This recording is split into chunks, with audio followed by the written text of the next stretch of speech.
Greetings. This is Doc Ock coming at you live and direct today. Yes, it is 1 o'clock and we are supposed to be done by now, but we knew we had a lot to cover today and we want to make sure to do it right. We got up this morning at 3 a.m. And yes, I am still wearing the same clothes I was wearing yesterday because I did not go to bed last night not worrying, but concerned that I had a lot more work to do on this particular project. When you see it, you'll look at it and say, oh, I don't know what all the work was because it looks so well put together, as if I just went and got the stuff out of a book, but I didn't. I'm having to put pieces, everything together. It's like baking a cake from scratch. How many people do that these days? Well, at any rate, let me go ahead and make sure that everybody is aware. You will not see any of the images I will be projecting today in our slideshow if you're watching on Facebook. I may post the link up later so that you can see the images, but it'll be a link to my YouTube channel. So if you like, you can switch to my YouTube channel right now. That's Tubular Black Facts, and go to the playlist. Just go to just check out. There should be a live feed that's going on over there. Should be a live feed going on over there. I forget what you have to do to access that, but go to the YouTube channel and see if you can find my live feed. And if you can, great. If not, then you just have to catch it on the replay. But I am live on YouTube at this very moment, and anybody who's watching on there will see be able to see and hear everything that I have going on today. The topic for today is Santiago de Matamoros and El Camino Santiago de Compostela. Let me see if I can say that again. Topic for today, Santiago de Matamoros and the Camino Santiago de Compostela. Now that's a mouthful, and most of it's in Spanish, because we're going to be talking today about one of the most revered Spanish saints, who is known as Santiago, or in English, Saint James. But his full name is Santiago de Matamoros. And that's the part we want to get into today in just a moment. So first of all, let me remind you, if you are watching on Facebook, go ahead and give us a like. If you're watching on YouTube, give us a thumbs up. If you like what you see and what you hear, go ahead and subscribe to the Black Facts YouTube channel, so when we are live, you'll be notified and you won't have to worry about where to go to get the link. I'll do a Kiswahili proverb. Let's see what we have today. And that means that if you throw your seeds out there, you just scatter your seeds out, your garden is going to grow all scattered too. Or haste makes waste. Excuse me, rather, garbage in, garbage out, some folks say. Okay? You can interpret it different ways, but yeah, you got the idea. If you scatter your seeds, you're going to have a scattered looking garden. All right, and enough of the glasses. I won't need those anymore. All right, so let's go ahead and get on with the getting on. And we're going to open up today with an image of not Santiago de Matamoros, but rather we're going to open up today with an image of, okay, I always have problems trying to find this. Never wants to show up when I want it. Okay, come on. Come on. Nope, it's not that one. Where'd it go? I just put it in here. Try it again. Huh. Well, this is odd. Okay, it doesn't want to show up.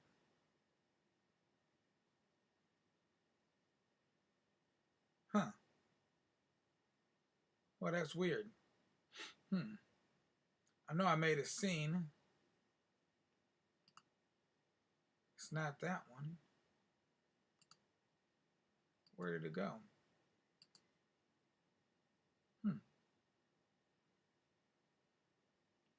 Well, that's weird. Okay. Maybe if I do it this way, show up. Okay, it's always something.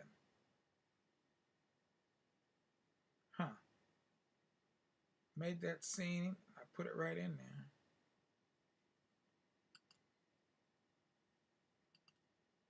Ah, there we go. Santiago de Matamoros. Okay, so we're going to start off with an image of Saint Maurice. And there you go there. Image of Saint Maurice. And this is a fine example of Maurician artwork. I'm going to call it that. I just coined that term. Maurician artwork, because there's a whole genre of artwork that is centered, that has as its focal point Saint Maurice of Aganom, or Saint Maurice of the Theban Legion. Okay, and I take it most of you will know where Thebes is, because Thebes is in Egypt. And so Saint Maurice was part of the Theban Legion, which was a Roman legion, because Rome, part of the Roman Empire, was in Africa, Northeast Africa. And so they had these soldiers that came from, that were in the Roman army, that came from Egypt. And they were, as the story goes, they were decimated. They were, decimation is just like what it sounds like. You know what the word decimal means. It means that you're using a number system that's based on 10. So what happened is the Romans demanded that these Egyptians, who were of the Coptic variety, in other words, they were Christians in the 3rd century AD. They were Christians. They wanted them to bow down before the Roman gods as opposed to their Christian God. And when they refused to do that, then their commander threatened to decimate them. And so what that means is that he killed the first one, and then he went down the road, counted down the road to the 10th one, decimated that one, and every 10th one he killed him. And so then he said, would ask the question over again. Okay, how about now? And they still refused. And so then he repeated the process over again until the whole legion had been decimated. And the leader of this legion was known as is known in Europe as Saint Maurice. I have a feeling he had another name. There is some question as to the origins of this word Maurice. You can hear the more in there. And if you go to France, Switzerland, other parts of Europe today, there are numerous towns, districts, mountains that are all named after Saint Maurice. Okay, they spell it kind of odd because it's Germanized, but it's spelled Moritz in Switzerland and in France as well, and in probably in, well, if there's in Germany, it may be spelled in a similar manner. But Saint Maurice. And so this image you're looking at here is actually in Poland, it's actually in Latvia. Okay, and it's in the capital city of Riga, Latvia, and at the entrance to the House of the Blackheads. Now that's a whole nother topic that could be a research that we need to delve into, is who the heck are the Blackheads and why did they call themselves blackheads when more than likely they were not. But this is their patron saint, Saint Maurice. And you notice him, pay attention to the details. You see him there with the Swiss flag, it appears, with the white background and the red cross. But on his shield, he has the background is red with a white cross. So I'm not sure if those two are equivalent or not. I imagine they are, but it's somewhat odd that that they have the opposing colors on the on his shield there, or yeah, on his shield. So they're associated. He's associated with Switzerland because that's where the Theban Legion was sent to, and that's where they were decimated. Was in a place called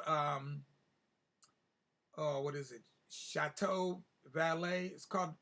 Oh, I can't think of the name of it now. Valais in Lay. Okay, it used to be called Aganom. Aganom. Aganaum. But today it has Chalet. I think it's Chalet in Valais. Valais. So, but if you look up Saint Maurice, it'll be obvious to you. You can find a lot of information about him out there. But part of the reason that we are showing this image, and we're showing it so for such a long time, is because I'm showing you here a map of all the places where there are shrines to the Black Madonna. Okay, all these things are going to come together. You'll see how they come together in a minute. So these are all the red dots, the cities, the towns and cities with the red dots. Those are all cities and towns where there are shrines to the Black Madonna. Now, I said the title of this presentation is Santiago de Matamoros and the Camino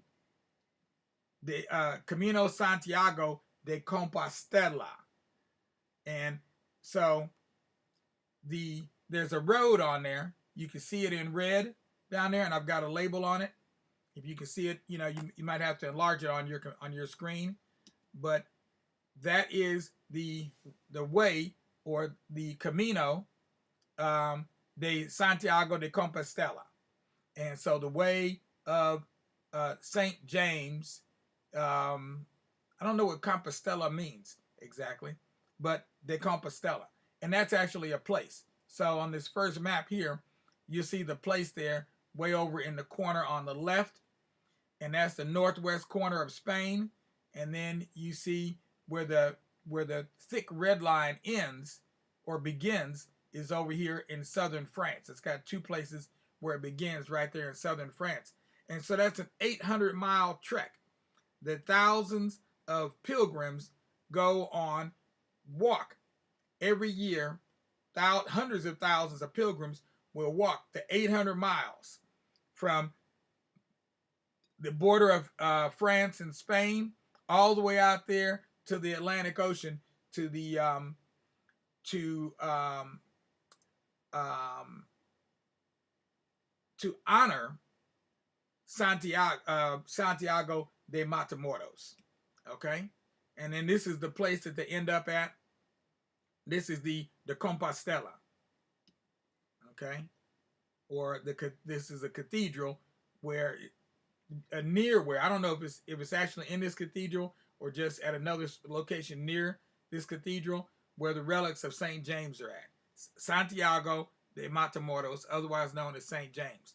And here's a statue of Santiago de Matamoros. Pay attention to the details again. Look down at the bottom there, and you'll see that he is trampling over people. He's running over people with his horse. Has no care for the people whatsoever.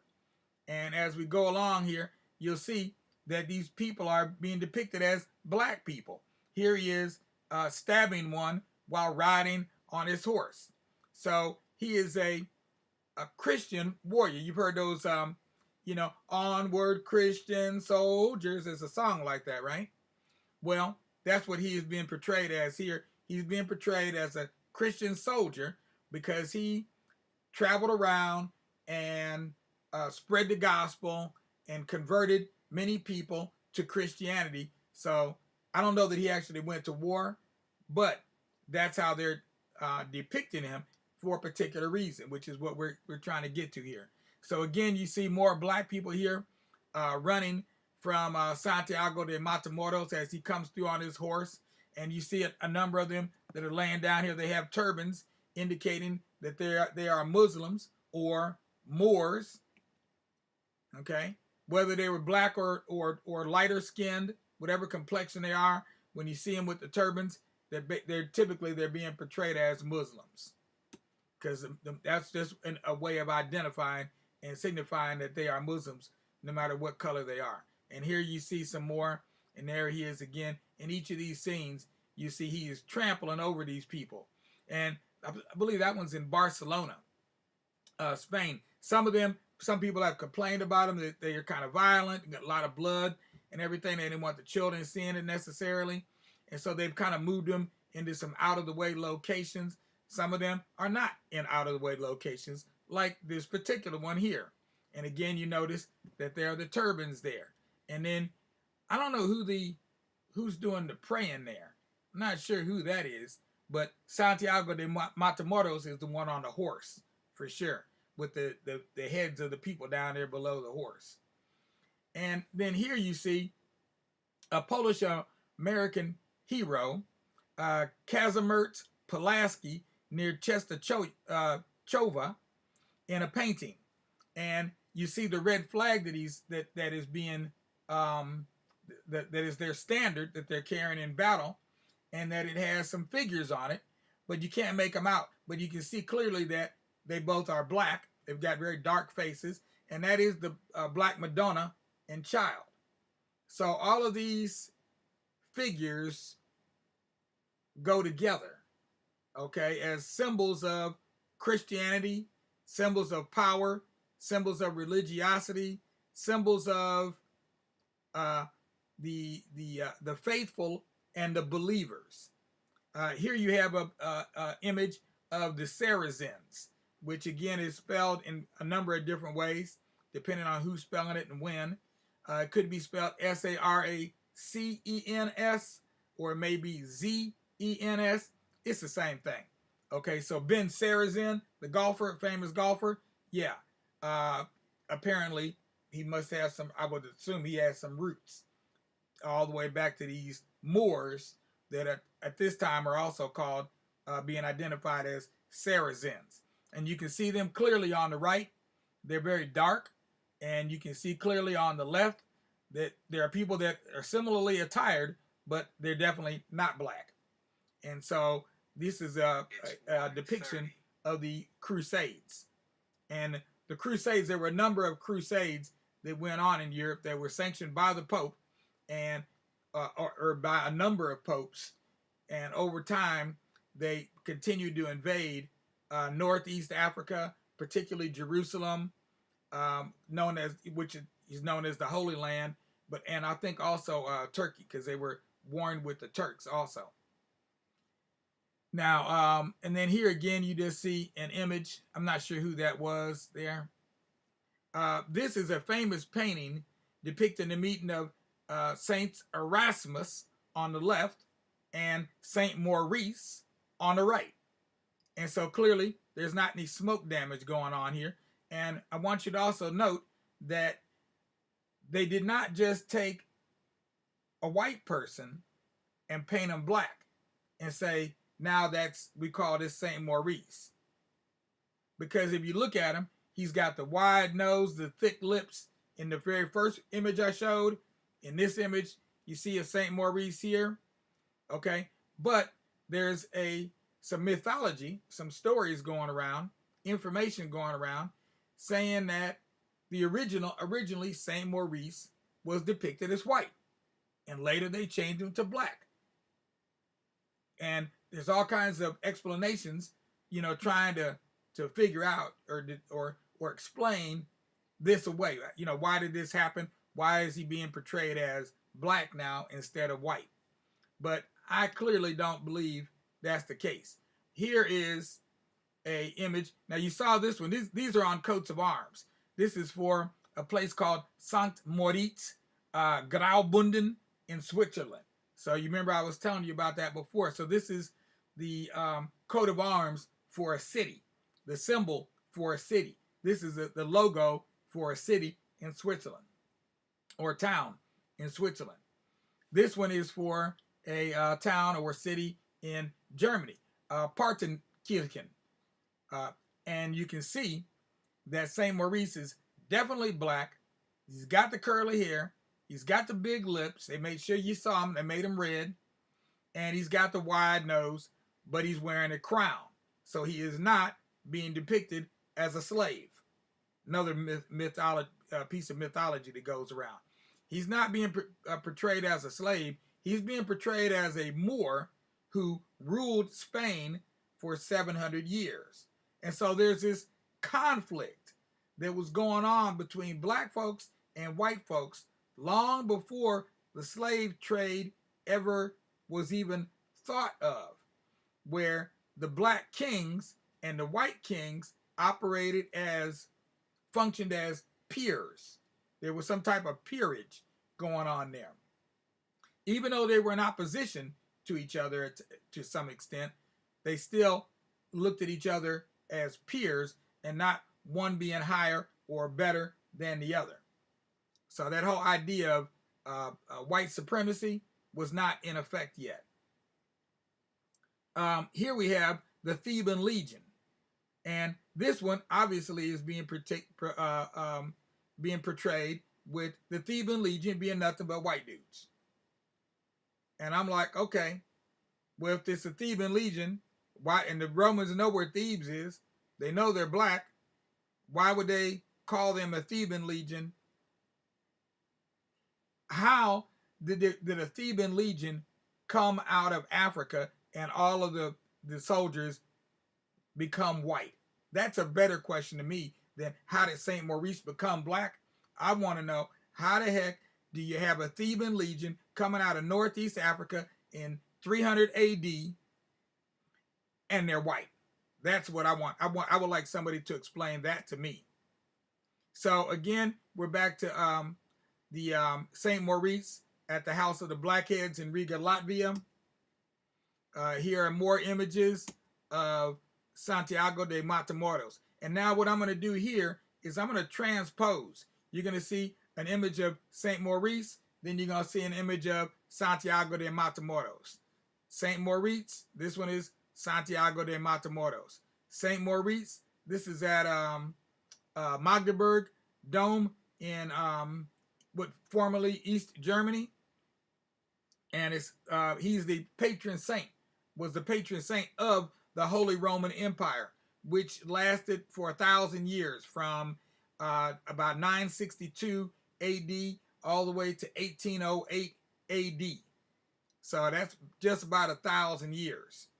Okay, and during that entire time, Saint Maurice was the patron saint of the Holy Roman Empire, the Holy Roman Emperor and Empire. Here we go, Santiago de. Now this looks like Santiago de Matamoros, but this one is actually Santiago de Mataindios, and we'll come back to him later. Okay, here we go again, Saint Maurice, and there you see he's got the German imperial eagle on top of his head, right, all dressed up in his battle attire. And there's another image over there in the middle panel, the panel almost all the way to the right. You see another image, another black person there, and that would be either Balthazar, Melchior, or Casper. You've heard about Casper the friendly ghost, but you haven't heard about Saint Casper the black man. So you just learned something new there today. And here we go again, Santiago de Matamoros and Saint Maurice dressed up in his battle attire. And we go back to Santiago de Mataindios, Saint Maurice in the valley. I believe this is a statue they have at the place formerly known as Aganom. I believe it is called Chalet in Valais, or the Abbey in Valais, Valais. It's definitely the place where he was martyred at, because he's a Christian martyr. Then you have here Saint Maurice, Santiago de Matamoros, and Santiago de Matamoros. Now this one here is Queen Petronilla and Count Berengar IV of Barcelona, Spain. And Barcelona is also the home of one of the sites of the Black Madonna at a cathedral there, or a monastery. It's either a monastery or a cathedral just outside of Barcelona. And so you see there their coat of arms. Right behind her head, you see there's two sets of coat of arms there. The one on the right is the coat of arms. That's the coat of arms of Aragon. And the one on the left, though, that is the coat of arms of, I take it, the queen there. Okay, I don't know her last name, but you see there, it's got four heads of an African individual on there. I should have got a close-up of that to include in this, so you can see exactly how they're being depicted, because I believe all four of them are wearing crowns. So slaves don't wear crowns. Okay, just FYI, slaves don't wear crowns.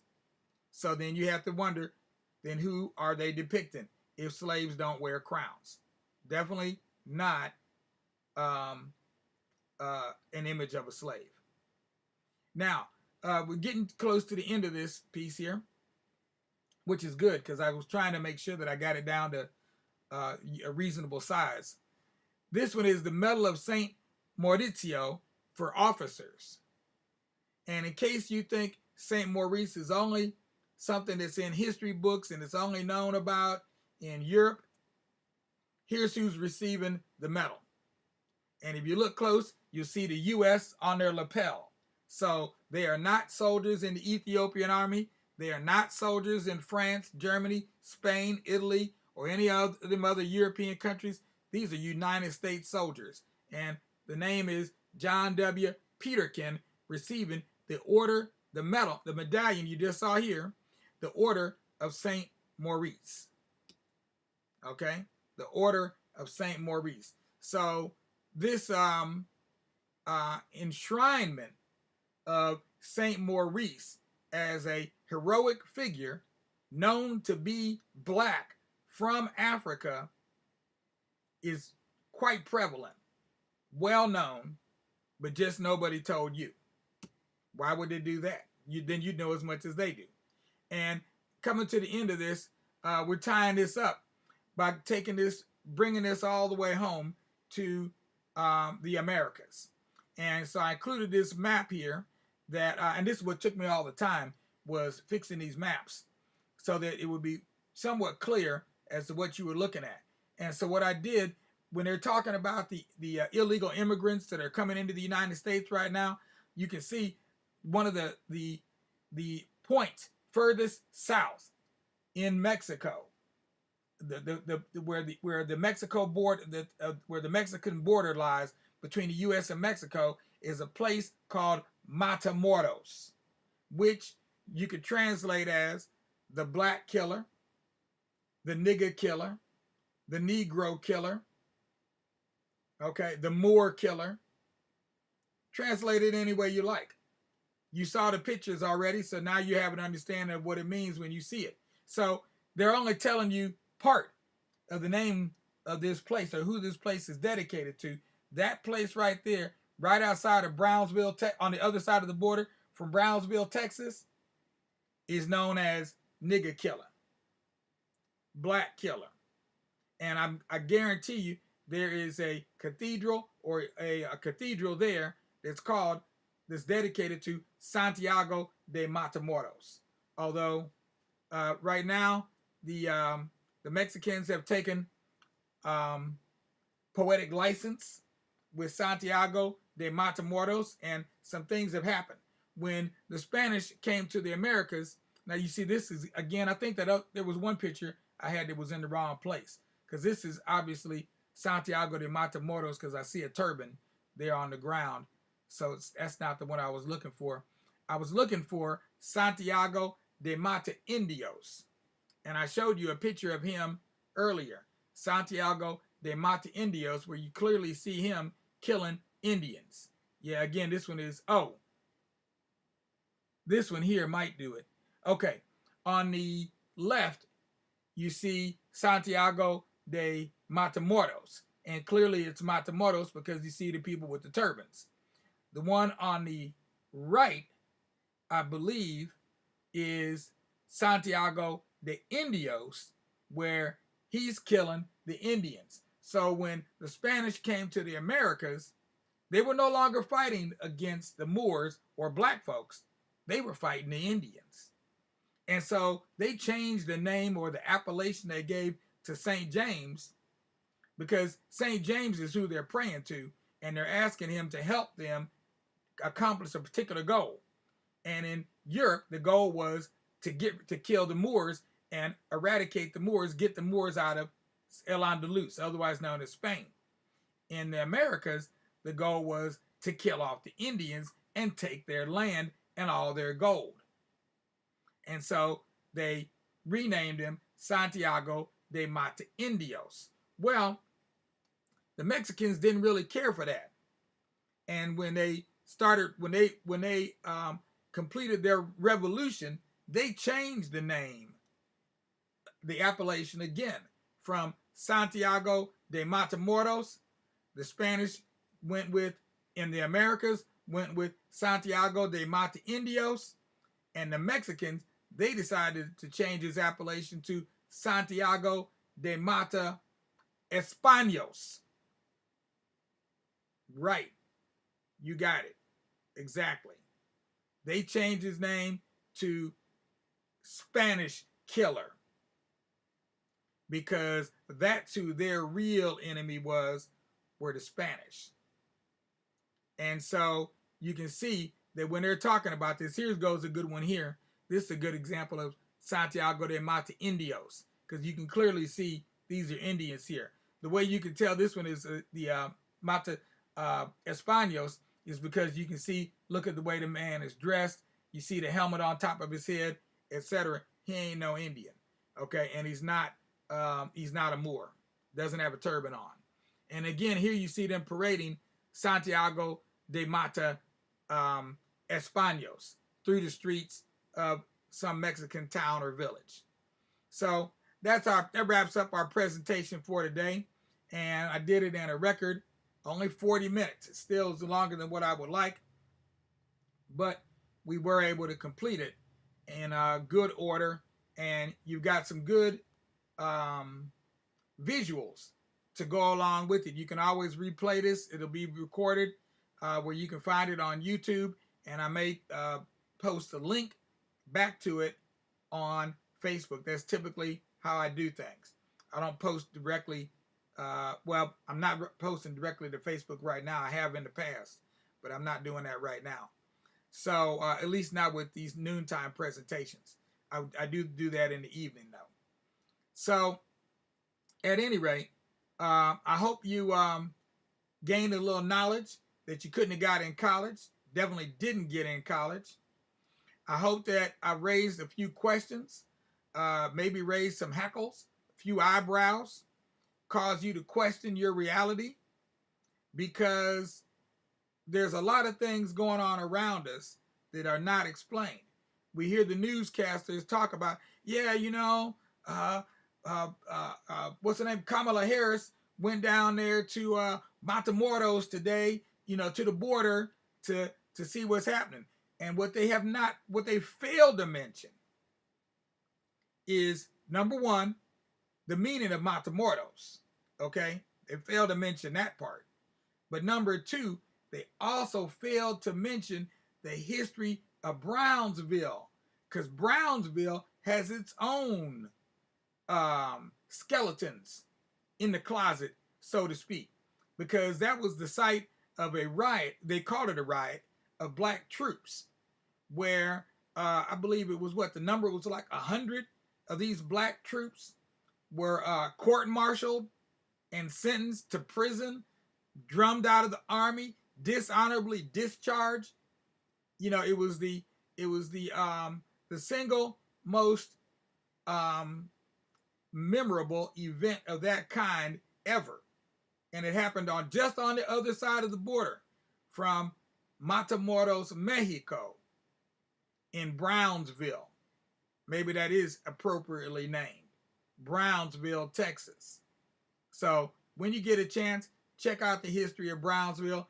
We may do something on that later if we have time, because there's a lot of things we'd like to share with you, but we're just knocking them off one at a time. So this is the last in our series on the Black Madonnas. Okay, this is the last in our series on the Black Madonnas. Now we're going to be moving to next week. We're going to be moving into a whole nother holiday, and I haven't quite decided exactly which one yet. I've got a couple ideas on my mind. We are going to be talking about calendars and how calendars are used and the significance of calendars. Who's using which calendar where? Okay, because we got some different calendars we use in Africa. Just like the Jews have their own calendar, the Muslims have their own calendar, even the Eastern Orthodox Church, they got their own calendar.